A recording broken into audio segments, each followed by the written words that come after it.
ওদালগুৰিৰ পানেৰীত আছাৰ ২২ সংখ্যক শ্বহীদ দিৱস উদযাপন।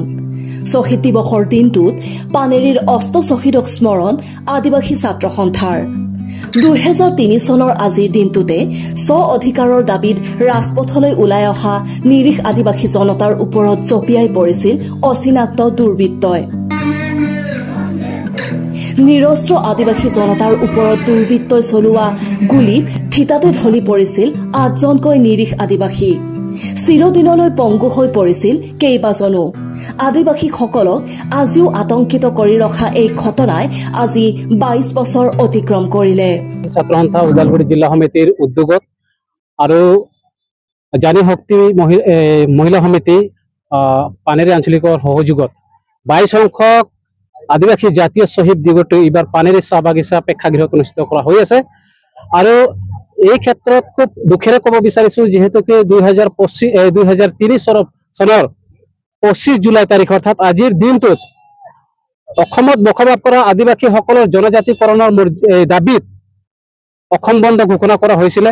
আৰু সেই অসম বন্ধৰ সময়ছোৱাত যিটো সমগ্ৰ অসম বন্ধ হ'ল, কিন্তু পানেৰী চাহ বাগিচাৰ যিটো কচুবিল চক, সেই কচুবিল চকটো কেতিয়াও বন্ধ হোৱা নাছিল। তো সেই সময়ত আমাৰ পিকেটিংকাৰীসকলে সেই স্থানত গৈ পেলাই এই দোকান পোহাৰবিলাক যে বন্ধ হ'ব লাগে বুলি স্থানীয় মানুহক কৈছিল, দোকানীবিলাকক কৈছিল। তেনে ক্ষেত্ৰত কিছুমান দুষ্কৃতিকাৰীয়ে সেই সময়ত উপস্থিত হৈ পেলাই আমাৰ আদিবাসী ছাত্ৰ সন্থাৰ তেজাল ডেকা ল'ৰাসকলক বা আমাৰ কৰ্মীসকলক তেওঁলোকে মানে নিৰ্বিচাৰ গুলী চালনা কৰিছিল। আৰু সেই ঠাইত ৮জনকৈ আমাৰ আশা কৰ্মী শ্বহীদ হ'ব লগা হৈছিলে। গতিকে পানেৰী চাহ বাগিচাত ৮জন, সৰ্বমুঠ আমাৰ ১৮জন এতিয়ালৈকে শ্বহীদ হৈছে, অন্যান্য ঠাইত 10জনকৈ শ্বহীদ হৈছে।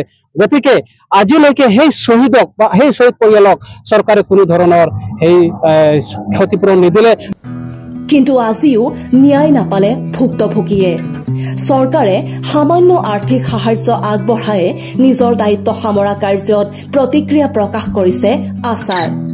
অষ্ট শ্বহীদক সুঁৱৰি আজি আছাই পানেৰী চাহ বাগিচাত আয়োজন কৰিছে শ্বহীদ দিৱস। প্ৰতি বছৰে আছাই ২৫ জুলাইৰ দিনটোত পালন কৰি আহিছে কলা দিৱস হিচাপে।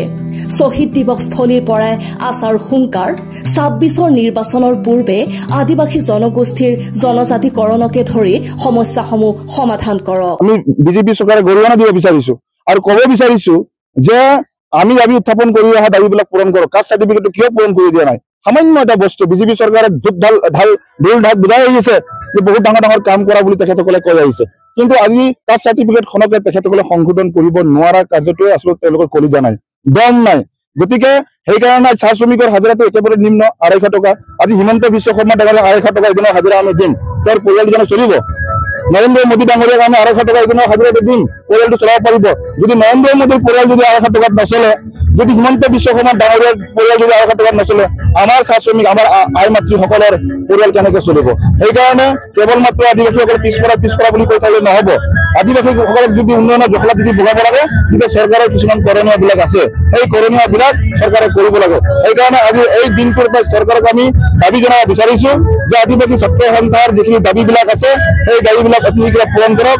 অন্যথাই কিন্তু বিজেপি চৰকাৰক অহা যিটো বিটিআৰ নিৰ্বাচন বা অহা যিটো ২৬ৰ বিধানসভা নিৰ্বাচন আছে, বিজেপি চৰকাৰক কিন্তু একেখিনি দিবৰ কাৰণে আদিবাসী ছাত্ৰ সন্থাসকলে প্ৰণালী বনিছে, এই কথাটো স্পষ্ট। ২০০৩ৰ ঘটনাৰ সৈতে জড়িত দোষীক চিনাক্ত কৰি শাস্তি দিয়ক। ঘটনাৰ ভুক্তভোগীৰ পৰিয়ালক উচিত সংস্থাপনেৰে সকলোকে ন্যায় প্ৰদানৰ দাবী জনায় আছাই। Desk report, news express, Assam.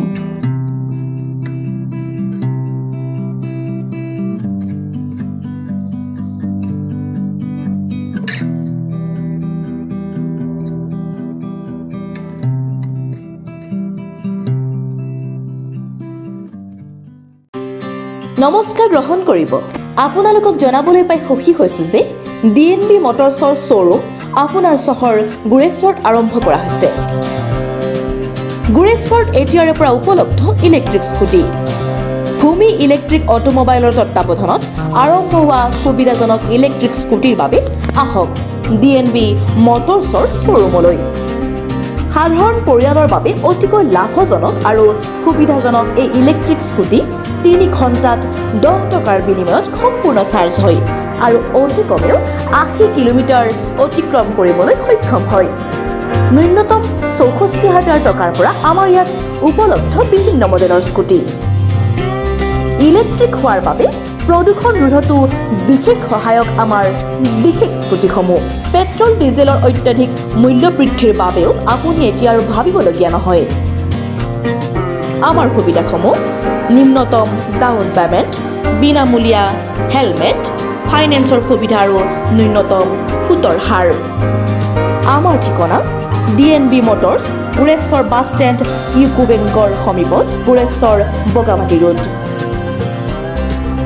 অধিক জানিবলৈ আজিয়ে যোগাযোগ কৰক। আমাৰ ফোন নম্বৰ 7002492305 আৰু 8453080079।